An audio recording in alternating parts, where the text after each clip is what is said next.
Well, how are you? I am doing fine, Miss Diana Veiga.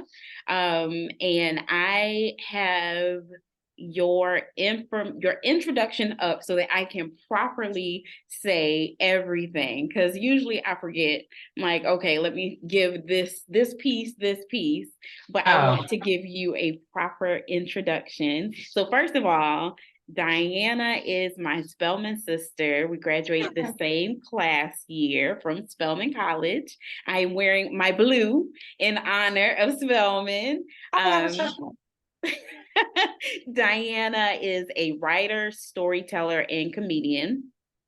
Born and raised in Silver Spring, Maryland, graduate of Spelman College, works as the Civic Engagement Coordinator for DC Public Library. Diana has performed storytelling and stand up throughout the DC area, from the Lincoln Theater to the DC Improv.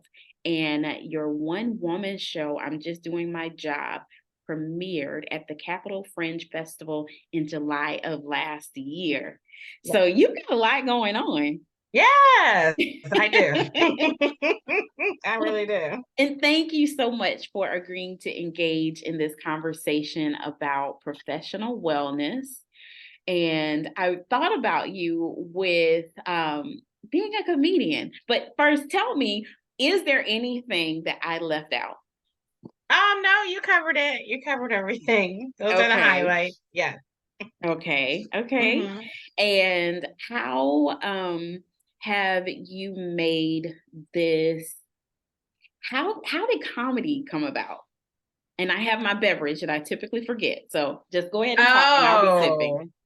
Oh, okay. Well, I always was more of a writer, and I guess this ties into the topic.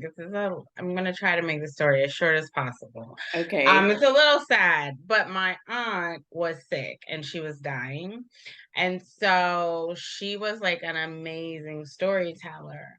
So I had made this Facebook post that I was like, I want to tell more stories. And when I said that, I really just meant writing because that's all I was doing at the time. Mm-hmm. And so she passed away, and then maybe like like the next year, like the top of the next year, I was listening to The Moth.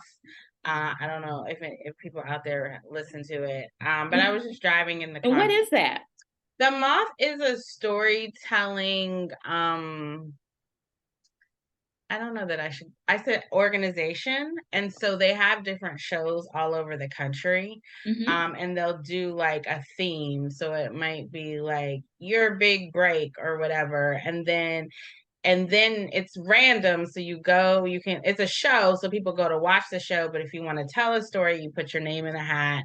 And then if you get picked, you have 5 minutes to tell a story on the theme. And then Wow. they have like competitions and grand slams and all that. But they record all of them from all over, and then they'll like just put a show together and play them. So I was just listening to NPR. So on the weekends they'll just play it. So usually, and I don't mean to say this in any no, with no harm or whatever, but it's usually a lot of white storytellers.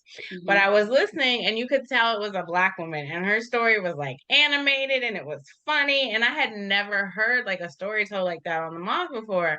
And I was like, oh, I could do that. Um, so I mean, the Moth does shows in DC, but we have another organization called Story District. So I looked it up, and they had like all their shows, and you could submit if you had a story. So they had this one show called Up. I don't know. Can we curse on this show?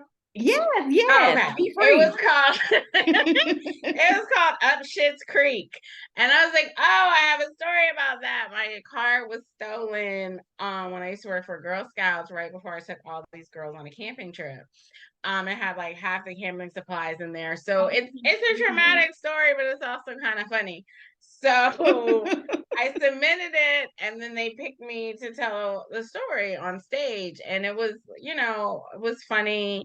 And then I was kind of like, oh, that was a fun bucket list thing to do. And then they have a top shelf show where they have judges look at all their stories for the year and pick like the best stories to be told at Lincoln Theater. So my story was selected. So I was like, oh, I have to do this again. And then after that, I just kind of started doing storytelling, and then I was in a stand-up comedy like troupe. And so I started doing that. But most of my stories they're not necessarily always funny, but I tell them in a funny way. They might be a little, I think that's part of what you go through in life, is like finding that once you've made it to the other side, you can kind of look at it and find like joy and humor in it.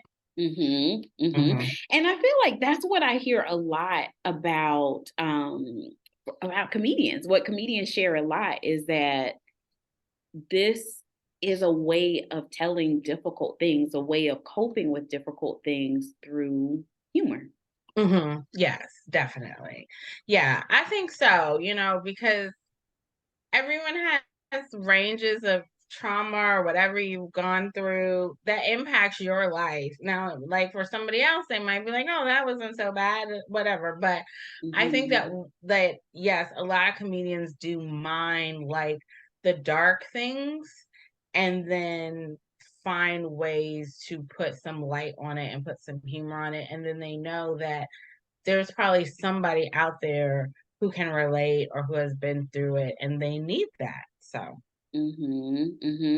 did you find, like, I know you mentioned that it's connected to your aunt who was dying. How did comedy help you with coping with that? I think in a way it kind of became my way to like honor her. And so I did tell a story about my aunt when I finally I felt like enough time had passed and I would like break down in tears. But I do kind of like dedicate every story to my aunt that I tell, like in my mind, like before I go on stage and whatever. I say a little prayer, and then I just kind of be like, oh, I hope I make my aunt proud. So in that way, I just feel like it's a way for me to kind of do something that she loved and was so naturally gifted at. Okay. Yeah. So nice. Yeah, I try to honor her that way. There's always a story behind things that that are really important to us. And that's a nice way to honor her. Yeah. Thank you. Yeah. So what does professional wellness mean for you, and how does comedy, well, I don't know if this is the same or if it's a different question or if they're connected. How does comedy connect to your work in the library? And what does professional wellness mean to you? Oh, I think in the library, I work on the admin side now, but I used to work in the branch. And I think, people have old school views of what the library is, a public library is, but it's a lot of drama, it's a lot of chaos. Okay. So I think you do need, like I said before, you do need to find your own ways to laugh at things. But I also feel like that kind of led to I didn't know I was doing this, but I used to tell stories about my customers like on Facebook. Like I used to tell Facebook Chronicles. I mean, I'd be like Library Chronicles, and I would do video, and I would also sometimes like write it out. And people would be like, "This is crazy. This is," and would be cracking up. So I feel like now that I think about it, that was kind of, I was doing storytelling in a way, but not on stage. I was just entertaining my Facebook friends. Yeah, so you do kind of have to have that. It's like a kind of absurdity because some of the things that happen, people do not believe, and they're like, no, and you're like, yeah, this is what happened today. So yeah, on the library side, professional wellness, I think it really is about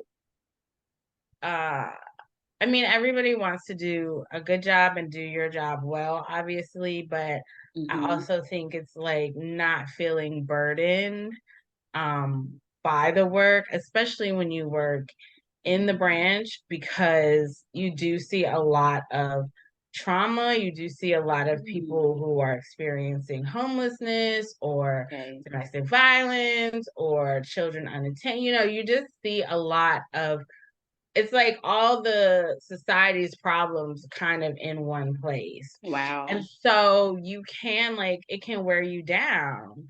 And I think that when you work with the public, you either at this level, like, you either can like become disgusted or you can become more compassionate.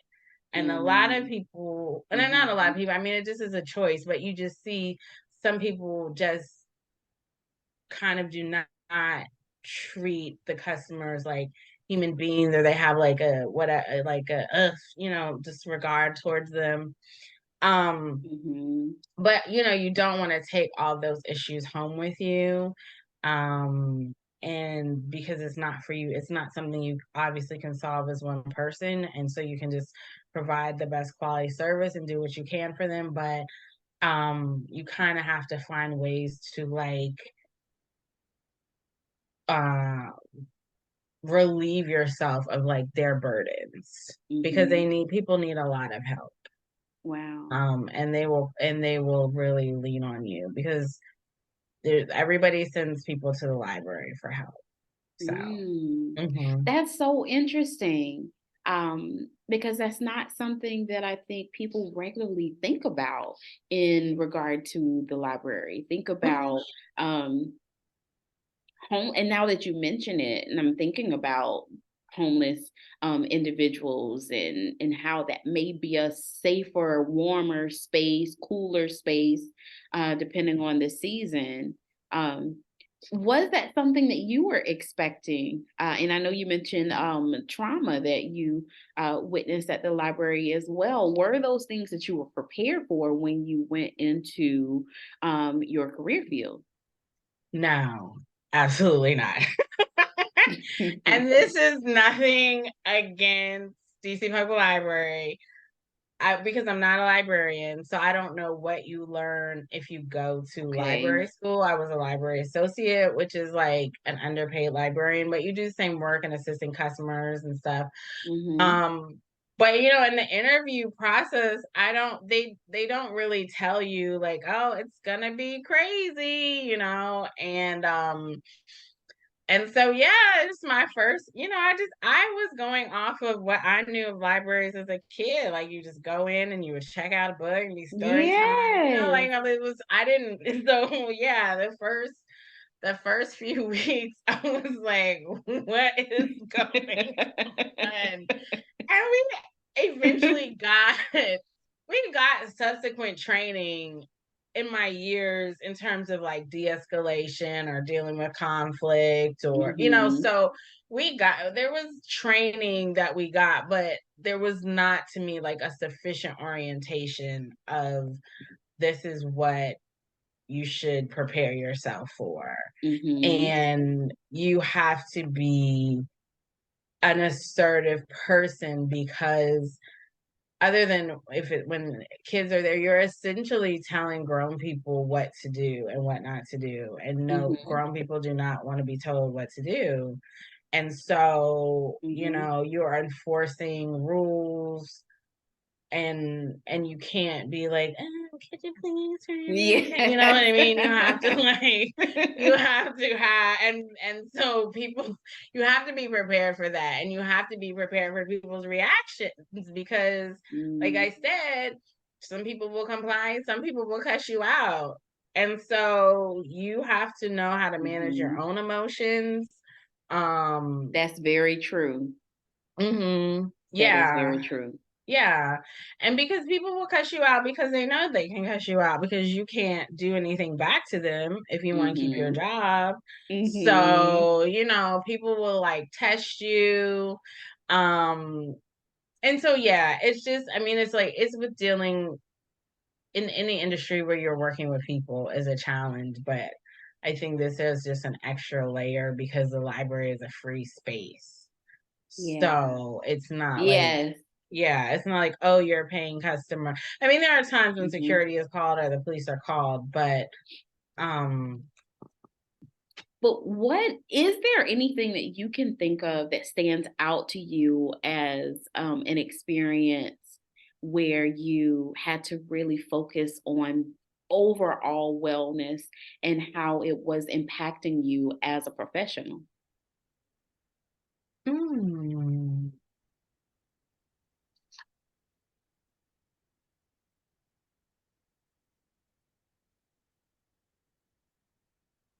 well, I will say, when my aunt passed away, or when she was sick and then passed away, I was still in the branch, like working with people, and I cried. Like I would just cry at any moment. And Mm-hmm. people would be coming to ask me questions, and I would be crying, and they would still be trying to talk to me, and I'm like, um, and then in that year, I also went through a breakup, so I was just very sad. So Mm-hmm. I ended up going to therapy because I just did not know what to do. Like Mm-hmm. I just could not see a way out of it. Yeah. And I think it was, you know, grief does impact you. Like, I mean, you walk like you're presenting like you're okay, you know, but you have this deep sadness inside of you, and it just I think can affect everything like your mood, Mm-hmm. eating too much. My grandmother passed away last fall, and I was kind of prepared for it because she was 96, but it also was, you know, but then I realized like I for maybe like 6 weeks, I didn't work out. I Mm-hmm. was just eating, like ordering out, and I didn't think it was gonna hit me so hard. Yes. Um, Yes. so yeah, I would say like those two things in terms of like how it affects you personally, and then like what you bring to your work. You might be like more lethargic, or just like I don't want to do this, or Mm-hmm. sleeping a lot, you know, whatever it is. So yeah, with the first round, when my aunt passed away, I did go to therapy to just help me kind of like push out of Mm-hmm. that, and figure out how do I want to say this, like what I wanted my life to be. Mm-hmm. Hmm. Mm-hmm. Yes, that is so real because it makes you really uh redefine your purpose. And the reason why, one of the reasons why I wanted to even have this setting to have these conversations is because we go through so much in our personal lives that I don't think there's enough focus on how that impacts us as professionals. Mm-hmm. So it's okay, wow, you just lost your aunt, you lost your grandmother, a relationship has ended, which is a process of it's grieving in its own. Um, Mm-hmm. it's another loss. And it's not always thought about, well, how is that impacting you with work? What is that like for you to go to work and not cry the entire time? Right, exactly. Or a defense mechanism can be, okay, I'm just angry. I'm just angry at everybody. So you about to get it. You're coming to me and I'm telling you it's time to leave, and you coming back with, okay, I don't have time for that. And so we don't think, people, I think overall don't fully think about the bigger picture as to how is this impacting me as a professional when I'm going through something so significant in my life. Yes. What was it that prompted you when you lost your aunt? What was it that prompted you to realize, wait a minute, I think I need to go talk to somebody to help me work through this? I know you mentioned about not working out. I think it was with your grandmother, but what were the things that you started to see that let you know that overall wellness was not where it needed to be? Oh, okay. So when my aunt passed, I didn't get therapy. So my aunt passed in March. And then me and my boyfriend broke up in July. And so I was still sad for my aunt. And then I was just like really sad. And I also, this is me.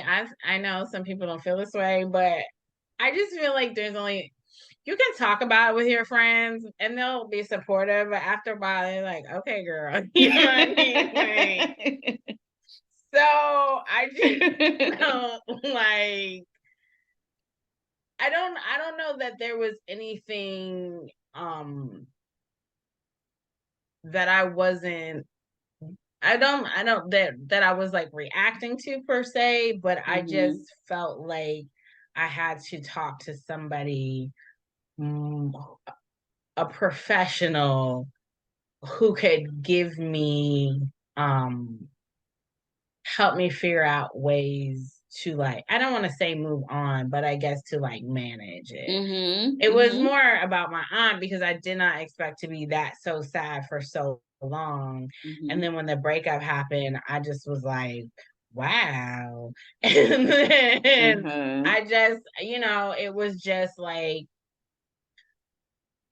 this is too much. And so I just felt like I had to talk to somebody about it because also my family, I mean, everybody was grieving, so it just, it didn't, I don't want to say it didn't feel like something you could talk about, but it was like, well, everybody is like carrying this grief, and I don't want to go to my mom, and my mom is sad that she lost her baby sister, um so yeah, I just was like, let me talk to a professional. Yeah. And what did you implement differently? What do you feel helped? After, you mean talking with the therapist? Yes. Well,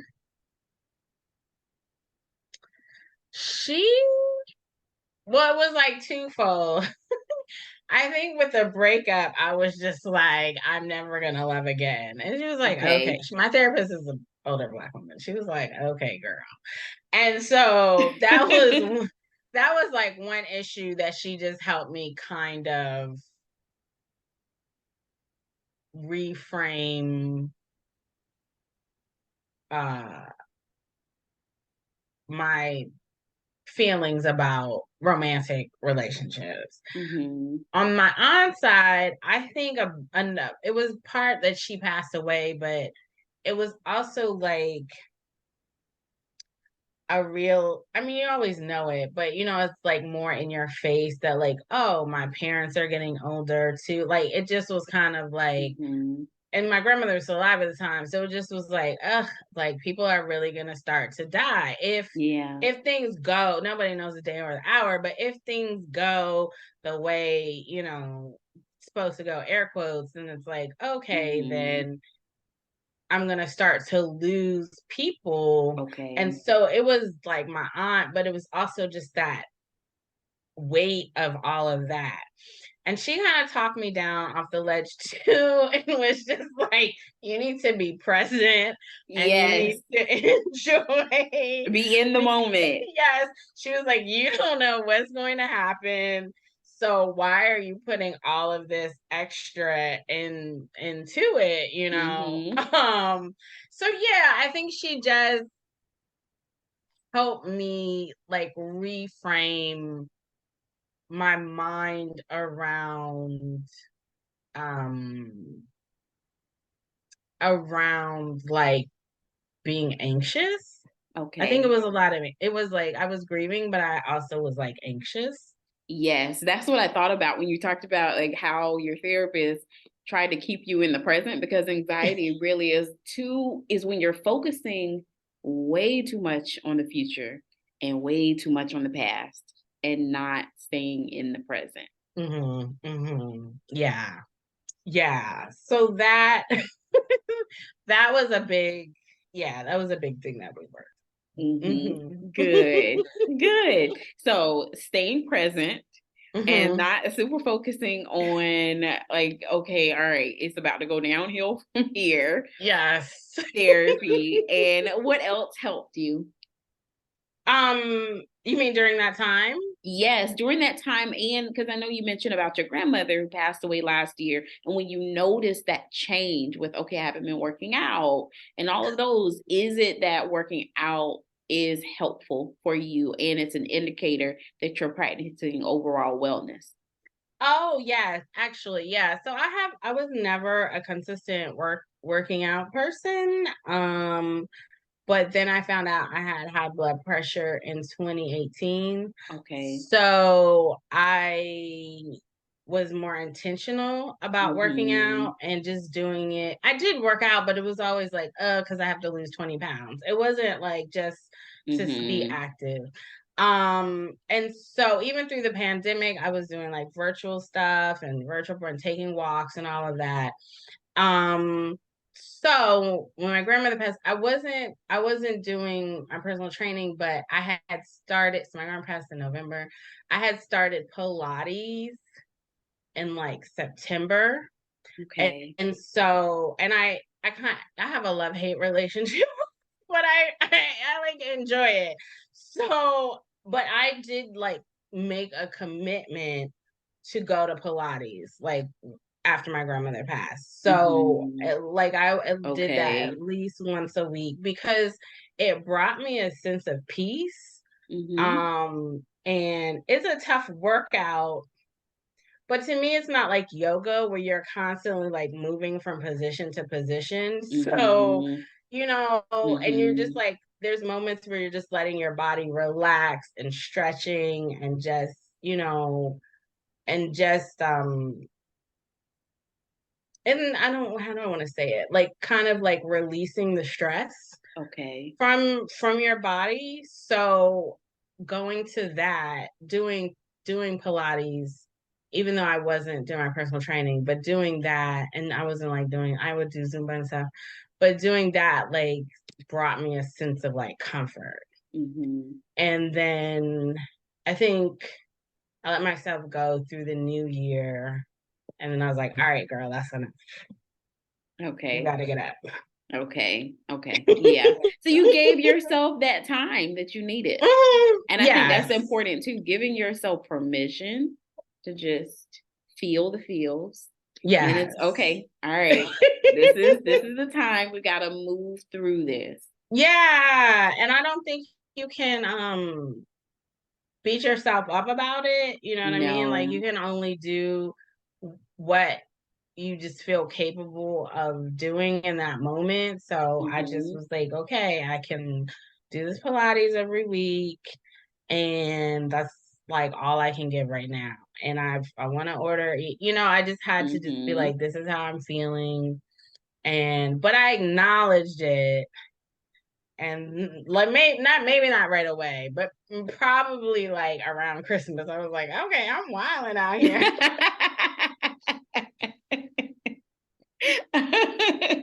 I was like, oh. And so then I was like, all right, you have, like you said, you have to feel what you feel. Exactly. Kinda. Yeah, we give ourselves the space to feel what we feel, and then we have to rein ourselves in. Or it's okay. All right, I've been feeling it. I've been letting myself do it, but now I've gotta maybe start tapping the brakes a little bit. Yes. I also, this is my personal thing, but I have to pay my personal trainer in advance, because if I don't, I will not go. So I was like, it was like, I think we do it like Tuesday and Thursday. So if I hadn't paid by that Monday, if that Tuesday came, I was like, well, I'll just do it next week. So I had to be like, all right, you gotta send this lady this money for the 2 weeks so you can get back on track. So that's a good motivation. yeah, because once you were like, I'm like, what's this going? I gotta do it. Exactly. And I did not start off right. Like I told you, I have forgotten. And I remembered this time to bring my beverage, but I forgot to ask you, what is your beverage of choice? Oh, I have Stoli blueberry vodka and strawberry lemonade. Oh, that sounds like a nice mix. Yeah. I have, and I looked it up before because this is my first time drinking this. A friend got this for me for my birthday. It's actually a Black-owned champagne. Oh. Yes, B. Stuyvesant, maybe? Oh, I don't know. Is that okay? I listened to the pronunciation and I've forgotten, but it is a Black-owned, and I think she's out of New York, the owner. Oh, nice. Yes, let's try that. Yes, and I actually like it. It's really nice. It's my first time drinking it, and it is quite delicious. And I believe both of our birthdays are in August. Yes, so we're both Leos. Happy belated birthday. Hey. When was your birthday? The 4th. When was yours? Okay, 16th. Okay, yes. Exciting. Yes, good. So is there anything else that you feel would be important for people to know about wellness overall?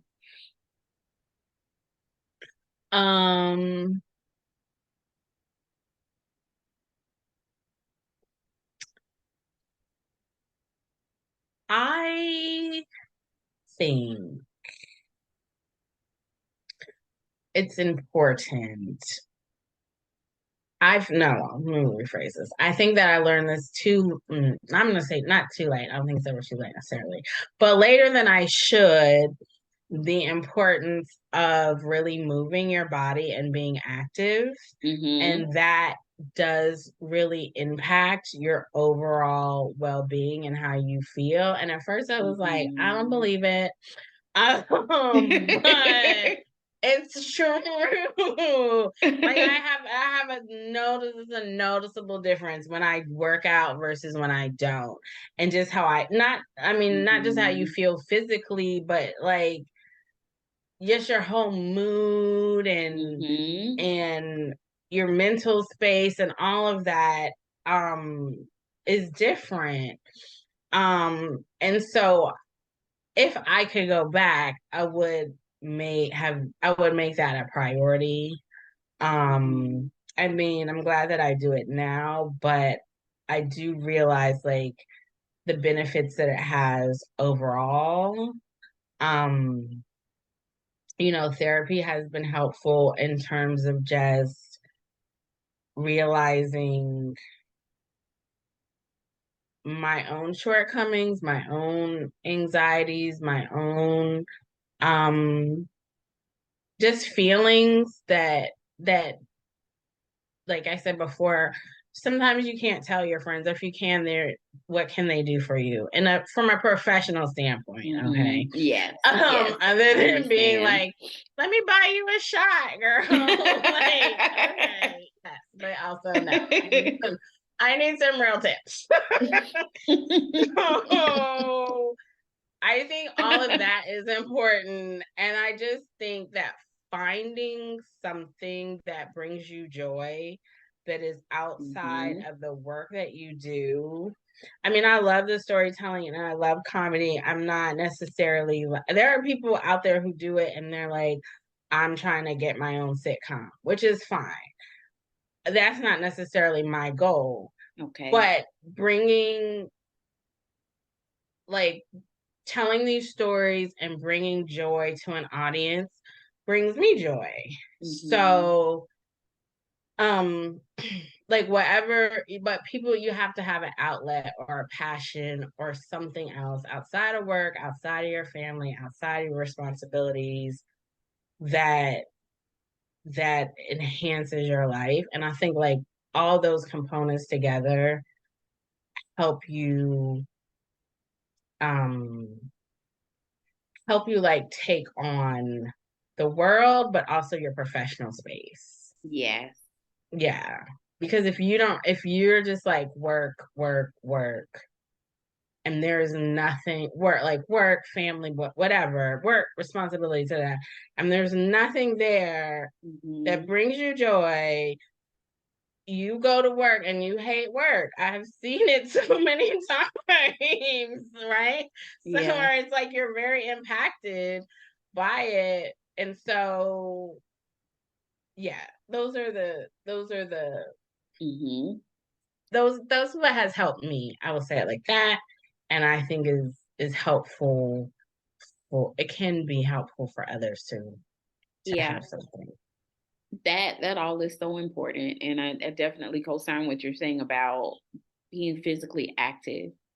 Whenever I go for a long walk, I just feel like I've cleared my mind and I just feel rejuvenated. I feel so different. And I can't, I broke a few toes oh no last month. And so I haven't been able to walk, but when I can't wait until I can again, because it just makes a world of a difference. And you're just able to, I love podcasts and music, and I'll just put on a podcast or some music, put my earpods, whatever, put them in, and I'm gone. And it just feels so good. And being able to talk to somebody, like you said, your friends can do so much. And sometimes it can feel like you're hitting a wall. But talking to somebody else, and their job is to help you move through. Whereas your friends, they just want to support you. They want to support you. They want to go out and have fun. They're like, okay, you want to, okay, we still talking about that? Okay, all right, let's keep it moving.